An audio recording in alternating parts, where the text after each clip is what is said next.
a lot of neighbors. Some of them could resemble our universe. They might have matter and planets and, who knows, maybe even beings of a sort. Others could certainly be a lot stranger. They might be ruled by completely different laws of physics. Now, all of these other universes would exist within the extra dimensions of M-theory, dimensions that are all around us. Some even say they might be right next to us, less than a millimeter away. But if that's true, why can't I see them or touch them? If you have a brain living in a higher dimensional space and your particles, your atoms, cannot get off the brain, it's like trying to reach out, but you can't touch anything.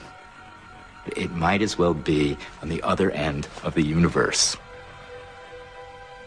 And it's a very powerful idea, because if it's right, it means that our whole picture of the universe is clouded by the fact that we're trapped on just a tiny slice of the higher dimensional universe.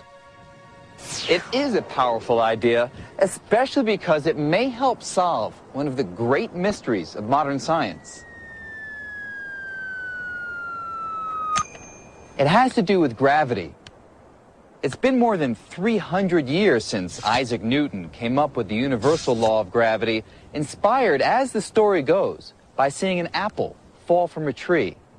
Today it seems obvious that gravity is a powerful force.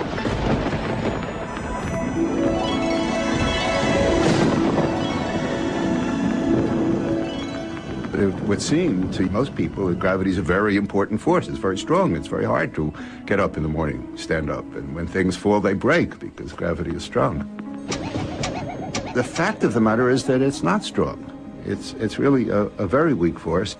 Gravity pulls us down to the Earth and keeps our Earth in orbit around the sun. But in fact, we overcome the force of gravity all the time. It's not that hard.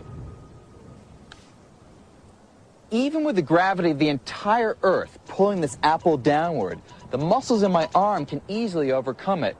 And it's not just our muscles that put gravity to shame. Magnets can do it too, no sweat.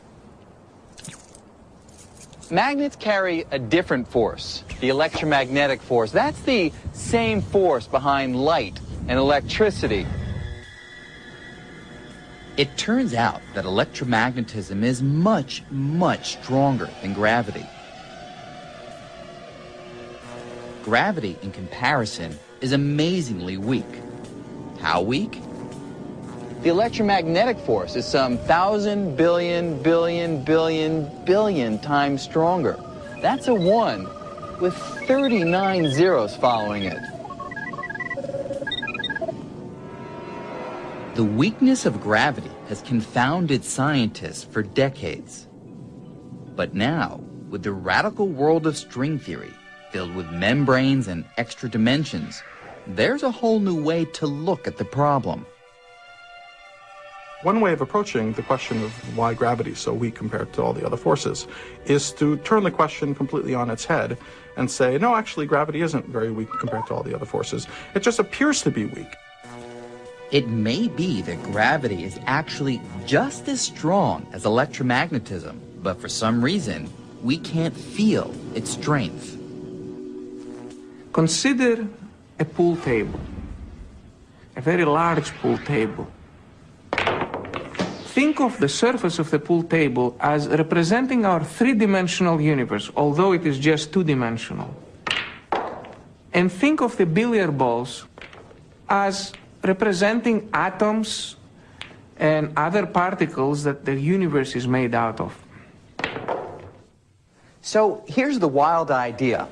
The atoms and particles that make up stuff in the world around us will stay on our particular membrane, our slice of the universe, just as the billiard balls will stay on the surface of the pool table. Unless you're a really bad pool player. But whenever the balls collide, there is something that always seeps off the table. Sound waves. That's why I can hear the collision.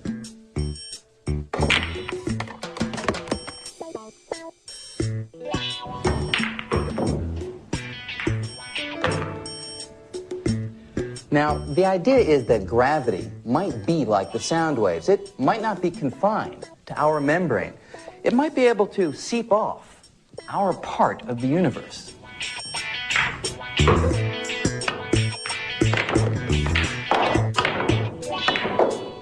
Or think about it another way.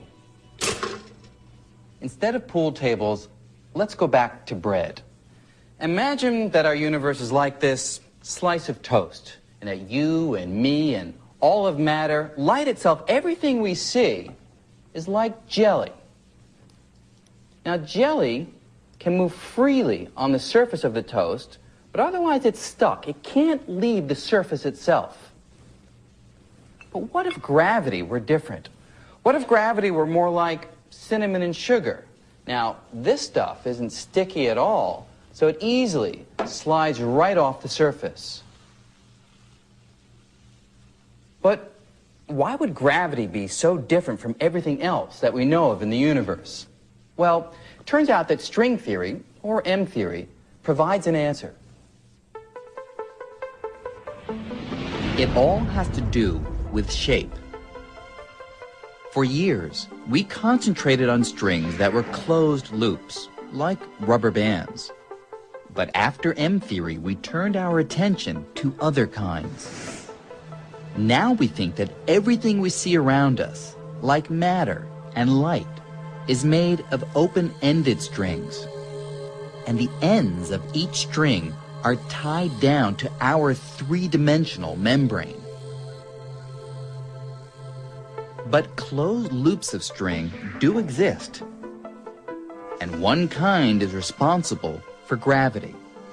It's called a graviton.